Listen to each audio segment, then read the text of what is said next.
Hi, friends. Welcome to the Mastering the doTERRA Compensation Plan podcast. Super excited to be here with you and to have two very special guests, Jake Reese, who is a business development director here at doTERRA Corporate, and Melina Harrison, Presidential Diamond and fellow Harrison. Yes. I'm very excited to have both of you. And in this episode, we're super excited to talk about a feature of our compensation plan that is very unique and very empowering called rank compression.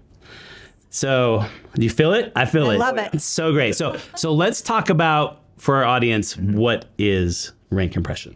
I think, well, first off, anything we can do to make the journey easier to rank, to solidify rank, to maintain rank is a win. And rank compression definitely does that for us. It is a benefit that is available specifically for our platinum and above ranks. And currently, in order to hit or maintain a rank like platinum, you need to have personal enrollership over your qualifiers, right? Which at times, great. Other times could be problematic if your personal enroller or personal enrollments aren't really performing or maintaining rank.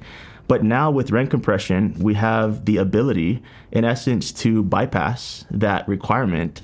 And we can qualify off of anyone within our sponsor legs in our enroller tree to help us solidify rank, which is huge. That's a big win.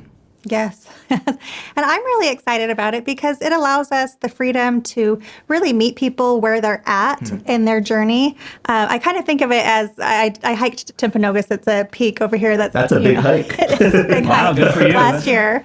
And I mean, it's about 4,500 in elevation climb, and it's over 14 miles. And on that journey, some people just went to the saddle and they were happy there, and that's where they wanted to stop. And then the rest of us climbed to the top. And I think in our business, it's similar. Some people, they want to grow to different ranks. And as we reach those higher and higher ranks, we might say, well, wait a minute, like you're happy at elite or premier. I'm still going diamond or platinum or, beyond that. And it really allows us to say, great, because that climb is so fun and exhilarating with people that want to do that climb with you, not when you're pulling somebody up a mountain. And so it gives us, again, the freedom to respect people on their journey, meet them where they're at, and work with those that are wanting to go beyond. So I love that. We can work with the builders with the most potential. Okay, that's so great. And I know that in our business, as we've worked this, one of the big discoveries that we make is that not everyone wants to be a leader, right? Not everyone does. And that's great. And there's nothing wrong with that. And sometimes those leaders develop deep down in our organizations, sometimes very deep in organizations.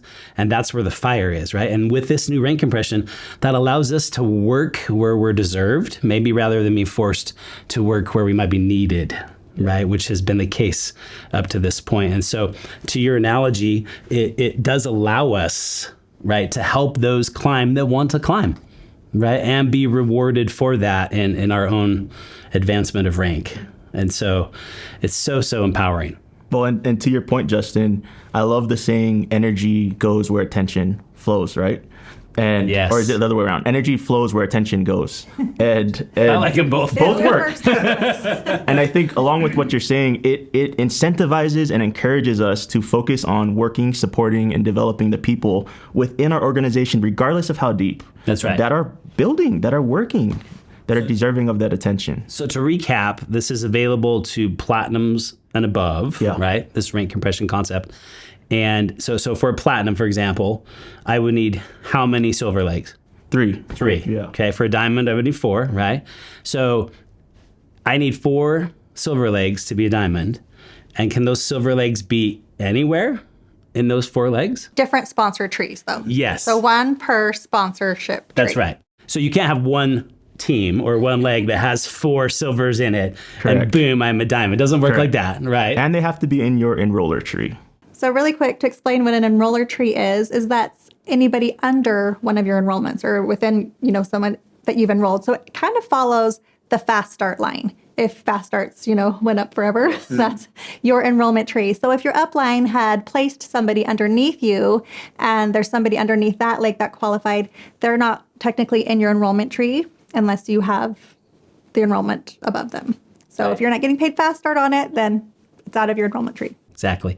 And what is very helpful is all of this is visible and visual in the back office. Exactly. Right? Yeah. So you don't have to wonder and be kind of lost, right? All of that is there for us to go and access and to be able to see that. Yeah. So For someone who's very visual, that's a huge stress relief. And I'm sure many people are going to love the fact that they can actually quickly identify where these people are located and what we can do to really support and leverage each other. So Melina, as a leader in doTERRA, I know you've seen this, as we all have. At times we have team members that maybe aren't as productive or active in our business, and all of a sudden we're scrambling, right? We're scrambling to try and identify where we can support more growth in the team to make ends meet. So what does this rank compression, how does that affect that setup of kind of being held and forced to work with people that maybe don't want to? Yeah, or maybe who don't want our help, or That's right. maybe who just don't quite understand a partnership. I don't think there's any other business where you would like go into a partnership with somebody, but then you're doing all the work, or you're working overtime to make up for the work that they're not doing, but you're both benefiting from the same bonuses. And so, we don't want somebody who's saying like, I need help, I want work, could somebody mentor me, can somebody help me? And they're maybe getting, left to the wayside because they're not in a qualifying position. It's such a freedom as a leader to know we have options to work with those people that are wanting the help, that are wanting to grow and have that optimum potential to grow past. And then I think it feels better for our other leaders too, who, life happens and sometimes they have specific goals, but different things change. Maybe there's marriages, divorce, moving, whatever. And they're in a timing wise, they're not on the same pace as you. And maybe in a year or two they will be, or whatnot, but they might be happy where they're at. And that doesn't feel good for them to feel like they have to meet a quota so that you can reach your rank. So I think everybody wins in this scenario. Yeah, especially the person that, like you mentioned, feels like they don't matter. Right. Because they're not someone's qualifier. I've actually had a woman tell me this. I don't qualify anyone, so no one calls me. No one gives me any attention or any love, right? Because she said, I don't matter. Oh. And it was very sad. And of course, we worked through all of that, but this resolves that. Yes. Right? It's such a beautiful, beautiful thing. So one thing that is sticking out to me from what you shared is rank compression really creates a spirit of reciprocity where there's a win-win dynamic, and it incentivizes you to work with those people that are wanting to work. Yes. But it also rewards both ends of the spectrum, not just the upper rank that's reaching down trying to help support leaders, but like you said, those ranks that might not be seen or might not feel like they have a place, and yet they're working so hard trying to push and persevere through. So I love this reciprocity concept that comes with rank compression. And I think there's a high correlation between reciprocity and sustainability. Exactly. When you can really partner with people that are feeling supported, it leads to sustainability long term. That's right. I think it's probably the number one cause of leaders feeling burnt out is if we're putting 90% of our efforts into the people that deserve it less because they're not showing up. So if this really helps us refocus our time and energy to the places where it is making the biggest impact and you're not having to redo that every month. And I don't think that means we're ignoring everyone else. Not Certainly at all. not, right? No. Not at all. But it does allow us to have focal points that really are significant. And where we're matching their goals and their commitments. That's right. Okay, so rank compression is coming. What would you recommend those that are looking at this do in preparation for that? I mean, I guess it kind of depends on which rank you're at. And I know I've had some questions on why is it only platinums and above?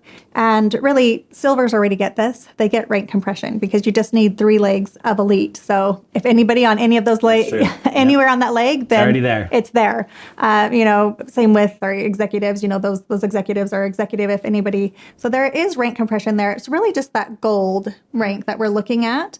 And as a gold, I think it's so amazing to work with your qualifying legs, but to be able to look long term, if maybe one of your qualifying legs is happy at Premier and you want to go platinum, you can by looking within your organization on who else you can focus on as well to reach platinum because you've got an easier stepping stone to make it to the next rank now. Yeah, the only other thing I would add to that is regardless of whether or not you are within range of hitting platinum and leveraging rank compression, you can still create a culture of reciprocity in your organization so that when you are there, you already have this culture of focusing on the wins and supporting each other along the way. So that's something everyone can do to really pour into and develop those that are wanting to be developed.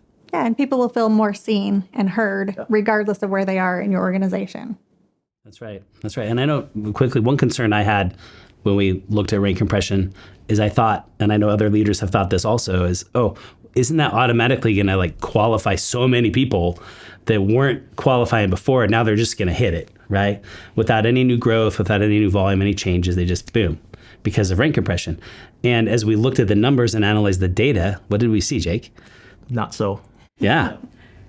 Yeah, that was not the case. There was a slight uptick. It was like 2% or something like that, right? So pretty insignificant, because to advance into those diamond and blue and presidential ranks, they still have to have a fourth team, a fourth leg, right? And a fifth leg and a sixth leg, which currently are not there in our modeling for a lot of these people, right?